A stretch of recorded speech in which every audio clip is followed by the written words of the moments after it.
The Giant XTC Plus is now tubeless, which means it's lighter and it's rolling faster. My full suspension 29er is a cross-country rocket. It's light, it's agile, and fresh off an endurance race from this past weekend. Which one will win the next round of the cross-country showdown? We're about to find out.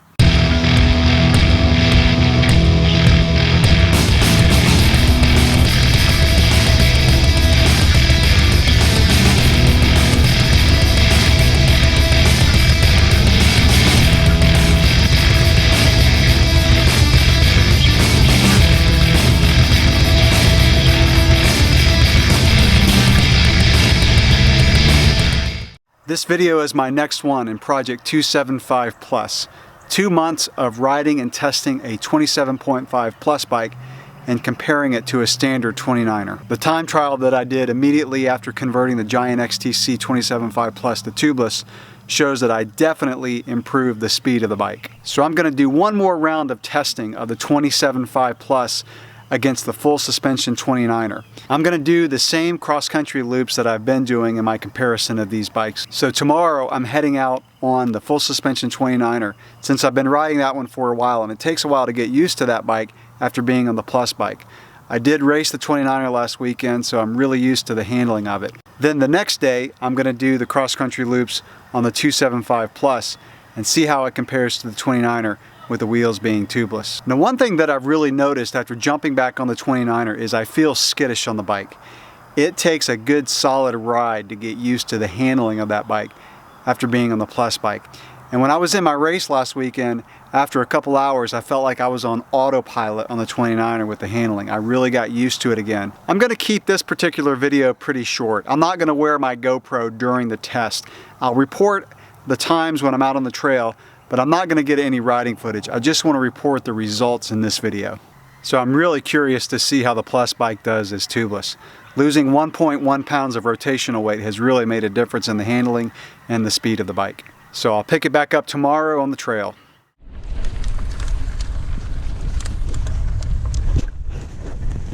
Okay, I'm out warming up for my test loops on the 29er.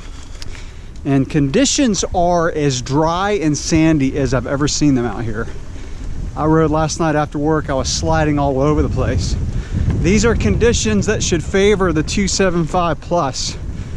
So if the 29er comes out ahead in these conditions, it's pretty safe to say that it's a faster bike. The first loop that I'll do in this series of testing that I've been doing over the last 3 or 4 weeks, my best time on this 29er was 13:50. Not my PR by any means, but for this season of fitness and the conditions, that's been my fastest time. And then my fastest time on the 275 Plus was 14:12 on this upcoming loop, and that was of course with the tires converted to tubeless. So I'm going to finish warming up, get started, and let you know what the time is on the 29er. All right, so that time was 13:47.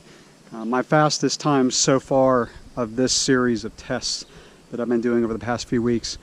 I'm glad I rode last night and got used to the slippery conditions out here, because I felt like I was able to manage the 29er very well. Only had one slide out that almost resulted in a crash, but wasn't a big deal. I was able to bring it back in line. So I'm gonna kind of just cool down a little bit and do my second loop and report back. I also wanted to mention that I am wearing my heart rate monitor today. When I do the synopsis of these 2 days of testing, I'll go over the average heart rates. I can say that I looked down and saw the heart rate pretty high on that loop. 183 was the highest I saw it. A couple reasons for that. One is I'm really well rested. So today's Thursday. I raced on Sunday and I took 3 days easy, so I'm very well rested. And also it's getting warm out. The oppressive heat and humidity of Florida is right around the corner and starting to get pretty warm. So it's pretty hot and humid day, so that gets the heart rate up. So this second loop that I'm about to start, my fastest time on the 29er was 12:33. My fastest time on the Plus bike with the wheels as tubeless was 12:40. So I'm gonna hit that loop and I'll let you know what the times are.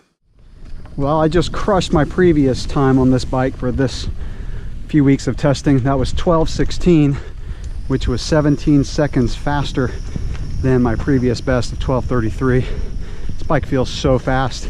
Even though it's real slippery out, because it's so dry, the ground is hard and rolls really fast. So that probably has a lot to do with it. You know, racing this past Sunday in an endurance race probably really helped the fitness. So yeah, I felt really good. Heart rate maxed out around 180 that I saw on that one. No rain in the forecast until next week, so conditions should be about the same for tomorrow when I do these 2 loops on the Plus bike. So we'll pick it back up then.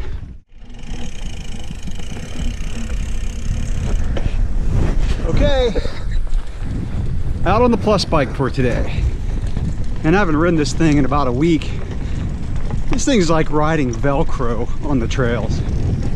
It's crazy how much traction these Plus bikes have. So I'm warming up, and now it's the moment of glory for the Plus bike. So coming up on this first test loop, recall yesterday my time on the 29er full suspension was 12:47, a pretty fast time. I think the Plus bike has its work cut out for it, but I am going to push this thing hard into the corners. The hardest thing about getting used to the Plus bike is knowing just how hard you can corner. It's kind of a leap of faith when you're slamming into a corner. You're so used to a standard tire that you hold back a little bit more than you probably should. So I'm gonna go for it on this loop, and we're gonna slam this thing in the corners. We're gonna see how this thing comes out. Okay, so the time on the Plus bike on the first loop, 14:12, the exact same time I had last week when I first converted the wheels to tubeless. So at least I'm consistent. So that's 25 seconds slower than the 29er yesterday. Trail conditions felt exactly the same. It does feel a tad warmer out. I checked the temperature right before that loop. It was 85 degrees and 52% humidity. So I am sweating. So I'm gonna cool down, rest a little bit, and then we'll see how the Plus bike does on the second loop. Okay, finished the second loop on the Plus bike. Before I give the time, I just want to say that this bike is an absolute blast to ride. I keep saying that, but the chainstay and wheelbase on this thing is short, and it makes this bike so agile. I will say that I actually feel smoother on the 29er full suspension, and I don't think it's the wheel or tire size, it's the suspension. Oddly enough, I feel just like I can carry better momentum and remain a little bit more in control over the straight, rough stuff. Now in the corners is where the Plus bike shines, and you can really feel the traction. So my heart rate for both laps, I looked down, the first lap I saw 182, and the second lap I saw 180 was the highest I saw it. I got tons of sweat in my eyes. It's hot out. So the second section on the Plus bike was 12:49. I gotta get the sweat out of my eyes. A little too much saline in the contacts. So 12:49, 33 seconds slower than I was yesterday on the 29er. And I could really feel it on that one on the climbs. So that second trail, you'll come around a sharp turn and then hit a climb, and that's where you just feel like the tire's dragging you back a little bit, but they're fun on the downhills. So tonight I'll spend a few minutes just summarizing how I felt, a few more thoughts about this test, and I'll give my average heart rate for those laps because I can't do that right now. I've got to upload the rides and see what the average heart rate is. So I'll pick it up then. All right, back at home, and I want to summarize the test. First of all, the times and heart rates. On the first cross-country loop, the full suspension 29er, which is the Niner RKT9, had a 13:47. The Giant XTC Plus bike had a 14:12, so 25 seconds slower on the Plus bike. Heart rate on the full suspension 29er was 173 average with a max of 183. On the Plus bike, the average heart rate was 172 with a max of 182, so right about the same for heart rates. On the second cross-country loop, which was a little bit more hilly, the Niner RKT9 full suspension 29er had a 12:16. and the Plus bike had a 12:49, so 33 seconds slower. Heart rates for that loop. On the full suspension 29er, average of 172 with a max of 183.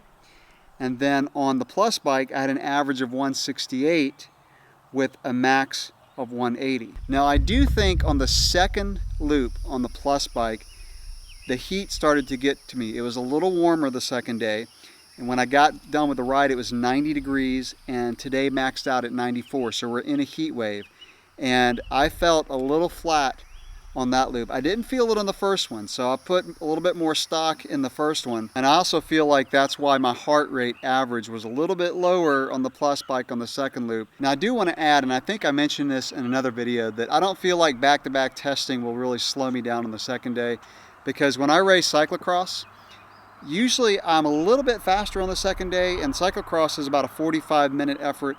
This was under a 30-minute effort for the combined effort. So I don't feel like doing it the second day was really an issue. In wrapping up this video, I do want to mention one point. A few people have commented that I really need to have a power meter to make these tests valid.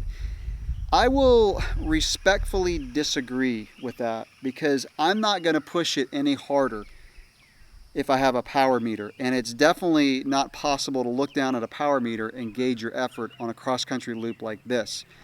I think where the power meter would really help is if you're doing a steady section like a dirt road or a road, or especially a climb, and you're wanting to hold an exact wattage and see how the bikes compare. But on this loop, I think the heart rate is a pretty good indication of how hard I was pushing it. I gave it 100% on all 4 of those test loops. Yes, it would have been cool to look at the data and see the average power for those laps on each bike, but I don't think I would have seen a big difference between the two. Still lots more testing to do with the Plus bike. Next week, we're going to put the 29er wheels on the Giant XTC and see how that compares with the Plus wheels. And if you're a trail rider and don't care too much about cross-country lap times, be patient. Pretty soon we're going to start focusing on this bike as a trail bike and compare it to the Trance. And I'm thinking about getting some 2.6 size tires and putting those on the Trance and doing a comparison there, because that's going to make the Trance a little bit more of a Plus bike. I'm hoping that the Patreon account that I set up is going to help me do that. So thanks for watching this comparison, and I'll catch you in the next one.